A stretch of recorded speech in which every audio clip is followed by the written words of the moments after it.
do you want to introduce yourself and tell us a little bit about your involvement with the creative arts? So yeah, um, my type of creativity tends to get a little bit of a dodgy look from most normal artists because people see art as music and crafts and stuff like that. My art is making connections and building good rapport with people and creating events and creating spaces for people to be comfortable in and facilitating conversations. That's the kind of art that that's my creative discipline.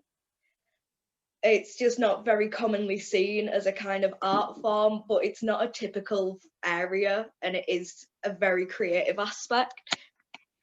Well, how very interesting, because really that's, I mean, obviously that's really what my project's about. I got an artist residency last year through Tees Valley Screen and Northern Film and Media and the Auxiliary as part of Middlesbrough Art Weekend. And I very nearly didn't apply to it because I was like, well, it's an artist residency and I'm not an artist. And actually, yes, turns out that doing what we do is an art form. I've tried saying this for ages, but the majority of people who are outside of my circles will just kind of look at it like, oh, but that's not an art. You have nothing to show for it. It's like, yes, I do. Here's all the events I've done. Here's all the things I've hosted. Here's all the people who I've influenced to go on to do great things. Like, it is an art. Awesome. So is this something you've always been engaged with since you were young? Do you come from a creative background? I come from the complete opposite. My family, so my dad is a wagon driver who works away during the week. My mum has been back and forth from the benefits system. She was a seamstress for a little while, but never anything personal. It was literally just for work. And now she's a carer. I had a really rough background growing up, living in council estates. I got to secondary school and was planning on going to college and was told by my family that I was going to be the very first person to go to university. I then decided, let's be a college dropout because none of this is bringing me any joy, and the traditional education system is not something that I believe in, that I trust, and that I think works. And it just kind of progressed from there. So about 2 years ago, I was sleeping on the streets and literally had like no future prospects at all. And then over the course of the last 2 years, I've slowly been getting better and better, building my stability. And with it, I've been finding that the thing that helps me deal with everything in the past is helping other people. If I can use my experiences to make other people's experience of life better, then that means it had a purpose. So it's just mixing everything and just putting it all together to just build this area where people can be themselves and realize that they can access more help and more systems. And because of my background, I know a lot more than most people tend to. I know how to deal with bailiffs because of my mum. I know how to deal with tax. I know how to deal with homelessness. I know where to go for domestic abuse. I know where to go because of sexual assaults. I know counselling places. I know youth engagement. I've had several different connections within different charities. So I kind of know how several different systems work. So it's just putting everything out into the world and going, well, I can do some good with this, so let's do it. Absolutely amazing. Wow, what a journey. I mean, I wasn't expecting any of that. Yeah. All power, No one ever does. that's all I can say. That's just brilliant. Like, yeah, I'm a bit blown away by that. So, yeah, you've really carved your own way. You've carved a path for yourself. You've got this determination to bring others together and to make things happen. I think that's absolutely tremendous. Obviously, we're in lockdown. It's had a big effect, but I'm really interested to know about what plans that you have for the next few years, where you see your work going, what you hope to achieve, any plans that you've got for Middlesbrough or further afield? Okay, so there's two main plans that I'm currently working on at the moment. I've started making plans and videos for a YouTube channel I've created called The Activist Pocketbook, which will just be quick 5-minute videos to teach people key activism skills so that anyone can have access to this information, because I've learned it through working with organisations such as the Young Women's Trust, a feminist organisation working to achieve economic justice. I've learned it through like my actual campaigning. I've done quite a bit of campaigning. So putting all of these skills from self-care, confidence workshops, contacting MPs, all of that in a little 5-minute, easy to digest videos. And hopefully that'll be up and running by the start of next year. And then the second major plan I've got, I'm currently in the process of setting up a charity. I've spoke to my local councillors and I am in contact with a team called Catalyst, if you've ever heard of them.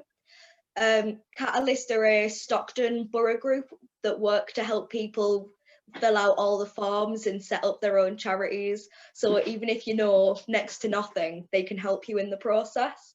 So I've been in contact with them, and it is a little bit low key at the moment, so the name will have to be left off any records that you put, but and it's going to be a charity built around creating campaigners and creating activists in the Northeast, because we are severely lacking a lot of the attention and a lot of the care that the rest of the country seems to get. If we can create ways for these voices to be heard and these stories to be heard and to impact people, we can turn the Northeast round and we can make it into something that it deserves to be. Absolutely tremendous. Well, really large scale ambitions there, and absolutely rightly so. I feel exactly the same way about the Northeast. Utterly dedicated and committed to the cause. I've not experienced anywhere quite like it. I've done a lot of work in Liverpool and Sheffield, and obviously a lot in London and all over. And I think the fact that it hasn't been recognised is a huge part of it. There's a massive cultural history here that it seems unaware of itself. So you can kind of understand that people from outside of Teesside are unaware of it, because I don't think the people here are aware enough of their huge wealth of cultural history. And yeah, so gosh, that'd be exciting. I really, really look forward to helping out in any way that I can. So these projects that you've got going, are they just self-driven? You just work with yourself? Is there anyone you collaborate with? So the YouTube channel is entirely mine, but I have had some help from the Prince's Trust. I did a vlogging course with them so that I could learn how to do editing and SEO and stuff like that, so that I could work through that. The charity, as I've said, I'm partnering with a few people to try and get some help along the way, but so far it is literally just me. Once I've got the plans a bit more finalised, I'll be looking for trustees, and then that's when I'll start to have a bit more collaboration on the way and a bit more into it all. But I love working with people so much. I'm a panel member for the Young Women's Trust, as I've mentioned, and I've worked with some amazing campaigners through that. One of the girls I work with is currently running a campaign in Epsom for Epsom's Women's Network, Women and Girls Network, and it's because of the large scale amount of sexual assaults in Epsom. So she took it upon herself to go, we've had enough, and has started a big massive campaign to get the politicians in their areas and boroughs to start sorting it out. So it's absolutely fantastic working with all these other voices to get little bits of input. But primarily this is all like DIY. I'm having to learn along the way. I'm having to find every bit of detail along the way. All the plans are just me sat at my desk in the shared studio space I have with Chris, just going, right, what do we do now? How do I design a logo? How do I do this? Where can I access this? And just searching everything. Brilliant. Well, this has been an amazing chat. I thought I was coming on to talk to you about Teesside Dub Club, And this has gone somewhere completely different, and I absolutely love this because I was thinking, well, I spoke to Chris yesterday about the Dub Club, so it might be a bit of repetition there, but clearly not. So if you were wanting to know about Teesside Dub Club, go and find Chris Nottingham's interview, because he can tell you about that. And we've just had this immense discussion, and I always seem to end up completely invigorated and inspired and full of love of humanity every time I speak to you. So you know what? I get told that quite a lot, and it is one of my proudest things that people like just absorb the energy that I give off. I have been diagnosed with severe mental illness for the past 2 years. I've suffered from it pretty much my entire life. And then mixed with all the situations and stuff, I just try my absolute hardest to bring everything I've got to every situation, and seeing how it actually touches people's lives, and I see the way that it energizes people, it just makes my heart just thump so much. If I can bring even one person a smile a day, then I have succeeded. you've definitely succeeded today. You can give yourself the rest of the day off.